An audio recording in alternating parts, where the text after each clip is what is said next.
Hello there and welcome to Sports Circle, the first multi-sports channel exclusive to YouTube. So, the Premier League season's just a matter of hours away, so today, here is my prediction on who will win the Premier League. I think we'll start with the bottom and then we'll work the way to the top. As you can see on the screen now, I have gone with Sheffield United to finish bottom. No offence to Sheffield United fans, but I just feel that you just recruited a load of Championship players really. You brought in Ollie McBurney from Swansea, you brought Mo Besic on loan yesterday from Everton, Dean Henderson from Man United, he's your goalkeeper. But really on the whole, it's just been mainly Championship players, and to add to a Championship squad really. Will the likes of Billy Sharp score enough goals to keep you up? Ollie McBurney's untested. So unfortunately, Sheffield United fans, I have got you bottom in 20th place. Next, we're on to 19th, and that will bring me to Norwich. Again, I think I see something yesterday that they've only spent something like £1.8 million. And it don't matter how good they was last season in the Championship, winning the league. For me, that's not good enough, really, recruitment if you want to stay up in the Premier League. Just ask fans like Huddersfield. Now, I can't really tell you who they signed because I'm not sure. But what I'll say to Norwich fans is, you have got a young squad, you have got a exciting squad, but I think it's Championship level. You have got a great academy with the likes of James Maddison. I know he comes from Coventry, I believe, but you have got the likes of Max Aarons and other players like that. So I'm sure you'll give yourself a good account, but unfortunately I got you 19th. 18th, Crystal Palace. You may be surprised by that. Obviously, no deadline day buys for you, but you've not really improved your squad from last season. Obviously, you still got Benteke up front. You kept Zaha, which is obviously a big bonus for you. But really, you haven't improved, as I said, from where you was last season. Andros Townsend on the wing again. I believe your captain hasn't signed a new contract either, so it's looking a bit bleak for Crystal Palace fans, unfortunately, and I've got you relegated, and I think Zaha will probably go in January. Next, I've got Southampton. They've done a bit of business as well, obviously making Danny Ings loan permanent from Liverpool. They brought in Che Adams from Birmingham. They brought a defender in on deadline day. I don't know too much about him, but I would say for Southampton is I think he'll stay up, but I think it'll be sort of only just. Next, I've got Burnley. Again, they brought a sign on deadline day. They brought Danny Drinkwater on loan till January, I believe. Again, they haven't done a lot of business. They brought in Jay Rodriguez from West Brom. Is he Premiership proven? Not really. He's a good Championship player, mind. They lost Sam Vokes, Stephen Ward, amongst others. Again, a similar squad to last season on the whole, but I do rate Sean Dyche as the manager, and I think Burnley fans, you've got nothing to worry about. You'll be solid as it can be in 16th. 15th, I got Newcastle. I bought in Andy Carroll yesterday on deadline day. Good business on the whole. They bought Joe Lyson in as well for a record transfer fee, I believe. They also bought a defender in yesterday. Obviously lost out on their key strikers, Ozzy Perez, who went to Leicester, and Solomon Rondon that followed Rafa to Newcastle. I know you're not happy with Steve Bruce as your manager, but I think you'll be alright. Hopefully Mike Ashley gets his stuff sorted and you have a decent owner in the near future. Next, I got Brighton. You may be surprised you got them at 14th. They're a lot of people's favourite to get relegated, really. I think the reason why they struggled so much last year was under Chris Hughton. I see a few games of theirs on TV, and it was sort of negative football, sort of 10 men behind the ball, not really attacking.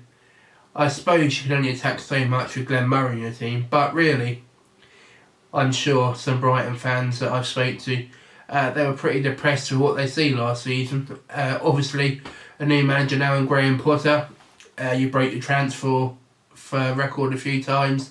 Adam Webster, Neil Maupay. You brought in Trossard as well. And on loan yesterday, you brought in Aaron Moy, who I think is quite a good addition to Brighton. Looking from the outside, he seemed to be Huddersfield's best player by a mile. I understand he's on loan and he's signed a 3-year deal at Huddersfield, which doesn't make too much sense if you ask me, but what do I know? But I think you'll be solid Brighton, and I think you'll be 14th. Moving on to 13th place, the only promoted team I have surviving, and that's Aston Villa. Obviously, they brought in 12 players, I believe it is. But then again, they lost 15, so they had to, really. They got a good manager in Dean Smith, who was at Brentford. I believe he's an Aston Villa fan. He got them promoted as well, let's not forget that, winning the playoffs. And I don't know too much about the foreign players you brought in. I know you brought in the likes of Trezeguet, Marvellous. You've also got Tyrone Mings from Bournemouth. Target from Southampton, which I think are solid signings. I think that balances out your summer really well with a few English signings among the foreign ones. And I think you'll be happy with that place and a good solid season back in the Premier League, and then you can consolidate maybe in January or next season. So I have you in 13th. 12th, I've got Watford, who broke their transfer record deadline day yesterday, bringing in Sarr. Obviously they got Danny Welbeck as well. So a decent window for Watford. Javi Garcia, I think he's probably their best manager they've had in a while, and one that they seem to be sticking to. So I think it's been a good window for Watford. Watford fans, let me know, obviously. So that's a good window for them. And they've obviously kept their main players like Andre Gray, Troy Deeney, and others, Decore as well. I know Everton wanted him. So that is a good window for Watford. And I think they may surprise a few people like they did in the FA Cup last season. Next, I have Bournemouth, bought in Harry Wilson on loan, close to the deadline. Bought in Billing from Huddersfield also. I think they were another solid window. They do love a player from Liverpool, don't they? Have you noticed that? Jordan Ibe, Harry Wilson, amongst others. So I think Bournemouth, well, they've always been sort of under Eddie Howe, haven't they, really? They've never been in trouble relegation-wise. I don't think they're a big enough club to push the top 6, obviously. So I think sort of 10th, 11th, Bournemouth fans will be very happy with that. Moving on to 9th place, I have West Ham. They broke their transfer record this season. They brought in a striker again yesterday. I think they've had another solid window. They've obviously consolidated their position where they was last season, and they've gone again this time after spending a lot of money. It's hard to tell with West Ham because you never know if it's going to be the West Ham that blows teams away like they did at times last season, or the West Ham that will lose to the smaller teams. But let me know what you think, West Ham fans. Would you be happy with 10th place, or are you aiming higher? In 9th, I've got Wolves. Obviously, this season they're in the Europa League. They brought in Raul Jimenez on permanent transfer. They've done a little bit of business, but I think that's mainly their loans becoming permanent transfers. They've obviously got a lot more games this season if they qualify for the main stages of the Europa League. I know they won their qualifier last night in Azerbaijan, I believe. So, Wolves fans, let me know, like all the other fans, as I said, what you think of your season so far. Would you be happy with 9th place, or are you looking higher? 8th, I have Leicester. Bought in a few players in the window, didn't they? Yuri Tillemans, I think they are very happy with that one. On the whole, with Leicester, I think that they got a lot of expectation this season, even though they lost Harry Maguire. I feel like they'll be sort of pushing the Europa League. Will the centre half that they have now, will he step up to the plate? Only times will tell. Or are they going to be looking to bring in the James Tarkowski or someone alike in January? 7th place, I have Everton. Now that might surprise you, Everton. I thought they'd done some great business this window. Obviously, they wanted Wilfried Zaha. He was much touted about, well, probably the last 2 weeks of the window, really. They'd done a late bid for Alex Iwobi, and they landed him yesterday. He's a bit hit and miss, I feel. You don't know what you're going to get with him. I think Arsenal fans was frustrated with him at times, and sometimes they could see his real potential. Arsenal fans, are you unhappy to lose Iwobi, or was what he went for a good piece of business? Everton, you've also brought in Moises Kean, or Ken, whatever you call him, but he seems a good player from Juventus, and untried at the Premier League level, like a lot of these players are, but we'll see how you get on. I have you to be 7th. 6th, I've got Manchester United. Now that may surprise a lot of you. You may have them in the top 4, but I don't really see their squad that much improved from last season, really.